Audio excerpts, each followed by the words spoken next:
ചിരിച്ചുകൊണ്ട് ജോലി ചെയ്തിരുന്നവർ ഇനിയില്ല. പൂരാഹ്ലാദത്തിൽ നിറഞ്ഞുനിന്ന തൃശൂരിനെ തീരാ ദുഃഖത്തിലാഴ്ത്തിയാണ് മുണ്ടത്തിക്കോട് ദുരന്തമുണ്ടായത്.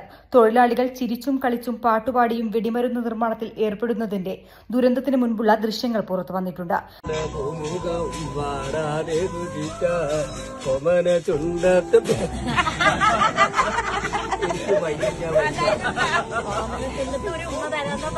അയ്യോ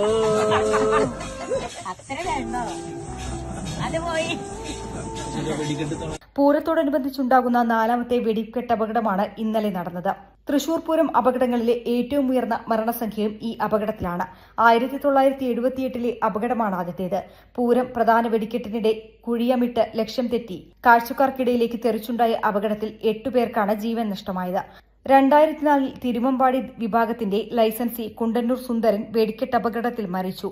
സാമ്പിൾ വെടിക്കെട്ടിനിടെ കുഴിമിന്നിക്കെട്ടപ്പോൾ വീണ്ടും കത്തിക്കാൻ എത്തിയപ്പോഴാണ് വെടിക്കോപ്പ് പൊട്ടിത്തെറിച്ച് മരിച്ചത്.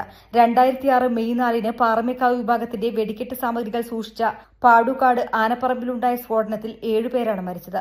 തൃശൂർ നഗരത്തിൽ നിന്ന് 18 കിലോമീറ്റർ അരികെ മുണ്ടത്തിക്കോട് പാതിരിക്കോട് ക്ഷേത്രത്തിന് സമീപം കുട്ടംകുളം പാടശേഖരത്തിന് നടുവിലുള്ള 5.5 ഏക്കർ ഒഴിഞ്ഞ പറമ്പിലെ വെടിക്കെട്ടുശാലയിലാണ് ഇന്നലെ സ്ഫോടനമുണ്ടായത്.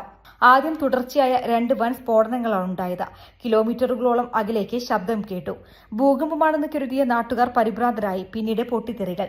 സംഭവസ്ഥലത്തുണ്ടായിരുന്ന 12 ഷെഡുകളും അതിലുണ്ടായിരുന്ന വെടിക്കോപ്പുകളും പൂർണ്ണമായി കത്തിയമർന്നു. അഗ്നിരക്ഷാസേനയടക്കമുള്ള രക്ഷാപ്രവർത്തകർക്ക് പ്രദേശത്തേക്ക് ഏറെ നേരം അടുക്കാനായില്ല. വെടിക്കെട്ടുശാല പ്രവർത്തിച്ചതിന് സമീപത്തെ പാടശേഖരത്തിൽ ശരീരഭാഗങ്ങൾ ചിതറിത്തെറിച്ച നിലയിലായിരുന്നു. 500 മീറ്റർ അകലെ വരെ ശരീരഭാഗങ്ങൾ തെറിച്ചു വീണു. ദുരന്തത്തിൽ ഇതുവരെ പൊലിഞ്ഞത് 14 ജീവനുകളാണ്. നിരവധി പേർ ഗുരുതരാവസ്ഥയിൽ തുടരുന്നതിനാൽ മരണസംഖ്യ ഉയർന്നേക്കാം. സ്ഫോടനത്തിന്റെ യഥാർത്ഥ കാരണം ഇതുവരെ തിരിച്ചറിഞ്ഞിട്ടില്ല. കടുത്ത ചൂടാകാം കാരണമെന്ന് കരുതുന്നു. വെടിക്കെട്ട് അപകടത്തിൽ മജിസ്റ്റീരിയൽ തലത്തിൽ വിശദമായ അന്വേഷണം നടക്കും. ജില്ലാ കളക്ടർ അന്വേഷണത്തിന് ഉത്തരവിട്ടിട്ടുണ്ട്. News desk media vision.